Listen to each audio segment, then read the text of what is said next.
6310। দুঃখিত, দেখতে অনেকটা নোকিয়া 6310 মতো হলেও এটি ZDL 601। সো আশা করি এতক্ষণে বুঝে গিয়েছেন আমাদের আজকের ভিডিওতে আলোচনা করতে যাচ্ছি ZDL 601 ফিচার ফোনটি নিয়ে। ফোনটির অফিসিয়াল প্রাইস রাখা হয়েছে 1490 টাকা এবং ফোনটির হাইলাইটেড স্পেসিফিকেশন গুলো যদি আমরা দেখি, 11.4 মিলিমিটার স্লিম থিকনেস ফোনটি, বোঝাই যাচ্ছে ফোনটি বেশ স্লিম। এন্ড এর স্ক্রিন সাইজ হচ্ছে 2.4 inch QQBZA 2.5D curve glass. এর যে ডিসপ্লেটি রয়েছে সেটি কিন্তু কার্ভ গ্লাস 2.5D এবং ফোনটিতে চিপসেট হিসেবে রয়েছে MediaTek 6261D। ফোনটি ডুয়াল সিম সাপোর্টেড এবং ফোনটিতে ফোন ক্যাপাসিটি রয়েছে 500। এছাড়া দেখতে পাচ্ছি হোয়াইট লিস্ট ওয়্যারলেস FM এবং ফোনটিতে ক্যামেরা ব্যবহার করা হয়েছে 0.8 megapixel which is digital camera. এছাড়া ফোনটিতে ব্যাটারি হিসেবে ব্যবহার করা হয়েছে 1200 মিলিঅ্যাম্পিয়ার ব্যাটারি। ফোনটির RAM 32MB, ROM 32MB। এছাড়া ফোনটিতে অডিও কল রেকর্ডিং এর সুবিধাও কিন্তু রয়েছে। ফোনটিতে বক্স কন্টেন্ট হিসেবে পেয়ে যাবেন চার্জার এবং warranty card and user manual guide.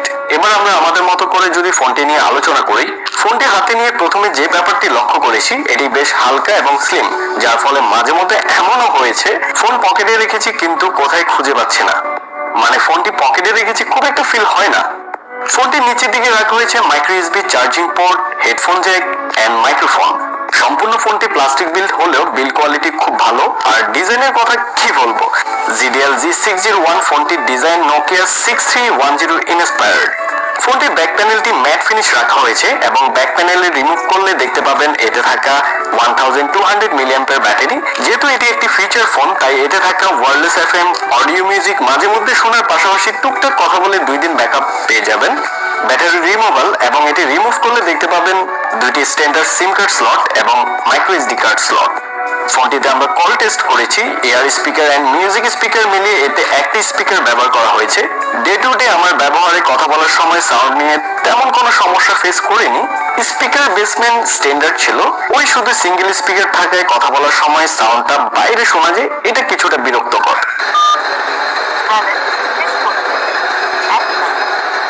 অনেক কথা তো হলো, এবার ফোনটির ভিতরে থাকা ফিচারগুলো একটা একটা করে দেখে নেওয়া যাক।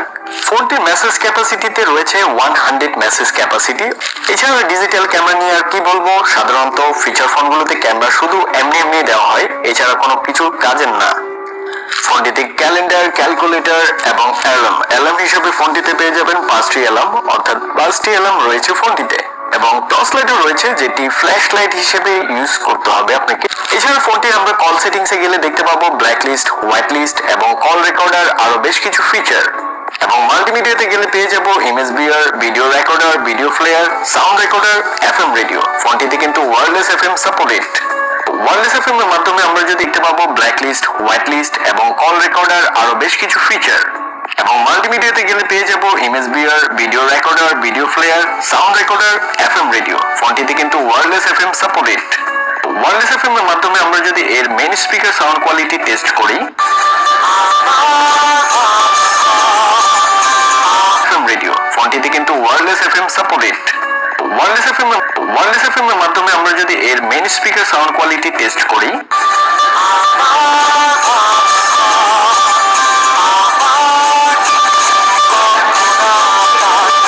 Main speaker sound quality standard ছিল, মানে খুব একটা বেশিও না আবার খুব একটা কমও না, যেমন সাউন্ড থাকার দরকার তেমনটাই রয়েছে। সো যে সাউন্ড কোয়ালিটি রয়েছে সেটা নিয়ে খুব একটা প্রবলেম হবে না। যদিও ফোনটিতে সিঙ্গেল স্পিকার ব্যবহার করা হয়েছে, অর্থাৎ কথা বলার জন্য যে স্পিকারটি এবং গান শোনার জন্য সেম স্পিকার। তারপর ফোনটিতে যেহেতু স্ট্যান্ডার্ড সাউন্ড কোয়ালিটি ব্যবহার করা হয়েছে, সেই ক্ষেত্রে যখন বাইরে থাকবেন খুব বেশি নয়েজে থাকবেন, রিংটোন ব্যবহারের ক্ষেত্রে ভাইব্রেশনটাও ইউজ করার চেষ্টা করবেন। রিংটোন নিয়ে যেটা কথা বলছি, ফোনটিতে ডিফল্টে রিংটোন হিসেবে পেয়ে যাবেন 5টি রিংটোন, অর্থাৎ ফোনটি ডিফল্টে 5টি রিংটোন রয়েছে। আদারওয়াইজ এর থেকে বেশি যদি ইউজ করতে চান তাহলে আপনাকে অবশ্যই মেমোরি কার্ড ইউজ করতে হবে। এবং ফোন সেটিংসে গেলে আমরা আরো বেশ কিছু ফিচার পেয়ে যাব, যেমন ডেডিকেটেড কি। আর এই ডিসপ্লে ব্রাইটনেস নিয়ে আর কি বলবো, ডিসপ্লে ব্রাইটনেস এর কথা বলতে গেলে এর যে ব্রাইটনেসটি রয়েছে ইনডোর আউটডোর দুটোতেই সমানে খুব ভালো একটা ব্রাইটনেস পেয়েছি আমি। একদম অনেস্টলি যদি বলি, এই প্রাইস সেগমেন্টে আমরা এই পর্যন্ত যতগুলো ফোনের রিভিউ করেছি সবগুলো ফোন থেকে এর ব্রাইটনেস কোয়ালিটি আমার কাছে সবচেয়ে ভালো লেগেছে। কানেক্টিভিটিতে গেলে পেয়ে যাবেন এতে থাকা এর ব্লুটুথ। ফোনটি রিস্টার্ট করার জন্য এর পিন হচ্ছে 4টা 0। এতে কিন্তু আপনি ইন্টারনেটও ব্যবহার করতে পারবেন। সো আপনি যদি চান যে এই ফিচার ফোনটিতে ইন্টারনেট, ফেসবুক এগুলো ইউজ করবেন, সো এগুলো ব্যবহার করার সুবিধা রয়েছে ফোনটিতে। সো এই ছিল ফোনটিতে থাকা ফিচার এবং সুবিধা অসুবিধাগুলো। সো আশা করি যারা যারা এই প্রাইস সেগমেন্টে ফোনটি নেওয়ার চিন্তা ভাবনা করছেন, আমাদের ভিডিওটি দেখার পরে আপনার জন্য অনেকটা সুবিধা হবে। আমার পার্সোনাল ওপিনিয়ন যদি শেয়ার করি, এই প্রাইস সেগমেন্টে আমার কাছে ফোনটি খুবই ভালো লেগেছে। 1400 টাকা, 1450 টাকা বলি আর 1500 টাকাই বলি, যে প্রাইজে বলি না কেন, এই প্রাইস সেগমেন্টে আপনারা যারা স্লিম ডিজাইন এবং সুন্দর সিম্পল একটি ফোন খুঁজছেন, সো আপনারা এই ফোনটি পারচেজ করতে পারবেন। সো যদি ফোনটির ব্যাটারি মিলিঅ্যাম্পিয়ার খুব একটা বেশি না, বিকজ ফোন যদি স্লিম রাখতে হয় তাহলে ফোনের ব্যাটারিটা কিছুটা কম হয়, তো ব্যাটারি মিলিঅ্যাম্পিয়ারটা যদি আপনি কনসিডার করেন তাহলে ফোনটি পারচেজ করতে পারেন। সবকিছুই ঠিকঠাকই আছে। সো আজকে এই পর্যন্ত, দেখা হবে পরবর্তী ভিডিওতে। সে পর্যন্ত সবাই ভালো থাকবেন, সুস্থ থাকবেন। Take care, bye by.